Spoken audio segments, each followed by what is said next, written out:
પડતર પ્રશ્નોને લઈ એસટી કર્મચારીઓએ ડબલ ડ્યુટી કર્યાનો વિરોધ નોંધાવ્યો છે। તેમના વિરોધને પગલે 32 જેટલી બસના પૈંડા થંભી જતા યાત્રીઓને અટવાવવાનો વારો આવ્યો હતો। તેમજ સુરત એસટી નિગમને 3 લાખનું નુકસાન થયું હતું। સુરત એસટી કર્મચારી યુનિયનના મેમ્બર કૌશલ દેસાઈએ જણાવ્યું હતું કે સરકાર દ્વારા છેલ્લા કેટલાય સમયથી કર્મચારીઓ છઠ્ઠા પગાર પંચનું એડીએ ચૂકવાતું નથી। બીજી તરફ સરકાર કર્મચારીઓને 7મા પગાર પંચનો પણ લાભ આપી રહી નથી અને ઉપરથી પાછા નવા ફટવા બહાર પાડી કર્મચારીઓને માનસિક રીતે ત્રાસ આપી રહી છે। સરકાર દ્વારા બસની સ્પીડ વધારવાનો ફટવાને લઈ કર્મચારીઓને ઓવરટાઈમનો જે પગાર મળતો હતો તે બંધ થઈ ગયો હતો।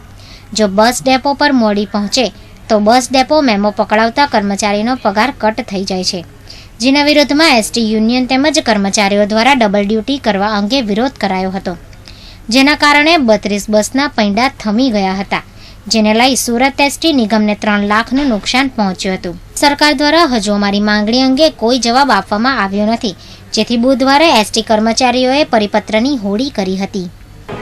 સુરત વિભાગ એસટીના માન્ય 3 સંગઠનો દ્વારા સંકલન સમિતિ બનાવીને એસટીના કામદારના પ્રાણ પ્રશ્નો માટે છેલ્લા કેટલાય સમયથી અમે લડત આપી રહ્યા છીએ।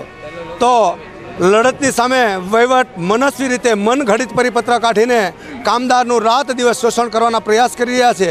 એના ભાગરૂપે આજે જે મેનેજમેન્ટ દ્વારા જે વહીવટ દ્વારા જે પરિપત્ર કાઢ્યો છે, પબ્લિકની માંગ હોવાથી સ્પીડ વધારી છે, એની સામે અમારા કામદારનો ઓવરટાઈમ અને રનિંગ ટાઈમ ઘટાડ્યો છે અને એ પરિપત્ર કાઢ્યો છે। એના અનુસંધાનમાં આજે સંકલન સમિતિ અમે આજે પરિપત્રની હોળી સળગાવી છે અને આગામી દિવસની અંદર અમે સંકલન સમિતિએ નિર્ધાર કર્યો છે કે કદાચ આ કૂચ લઈને અમારે ગાંધીનગર જવું પડે અથવા સીએમનો ઘેરાવ કરવો પડે તો પણ અમારે આ સંકલન સમિતિ સુરતથી આ રણસિંગુ ફૂંકશે એવું અમે આજે અપીલ અને જાહેર એલાન કરીએ છીએ। આજરોજ અમારા કર્મચારીઓની ડિમાન્ડના પગલે આ કાર્યક્રમ યોજાયો છે, જેની અંદર વહીવટ દ્વારા અનશન જે પરિપત્ર કાઢવામાં આવે છે વગર વિચારે તેનો વિરોધ કરવામાં આવ્યો છે। ખાસ કરીને તો અમારા કર્મચારીઓને બસની સ્પીડમાં જે વધારો કરી ઓવરટાઈમ કાપી નાખવામાં આવ્યો છે એ બાબતે આ આંદોલન કરવામાં આવ્યું છે। સાથે સાથે છઠ્ઠા પગાર પંચની જે અમારા એરિયસની માંગણી છે, જે એરિયસ આજ સુધી નથી ચૂકવવામાં આવ્યું, જ્યારે કેન્દ્ર સરકાર અને રાજ્ય સરકારે 7મું પગાર પંચ ચૂકવી દીધું હોય તો અમારા કામદારે છઠ્ઠા પગાર પંચની લડત કરવી પડે છે, છઠ્ઠા પગાર પંચના એરિયસ માટે માંગણી કરવી પડે છે। એ સરકાર માટે અને નિગમ માટે ખૂબ જ શરમની વાત છે।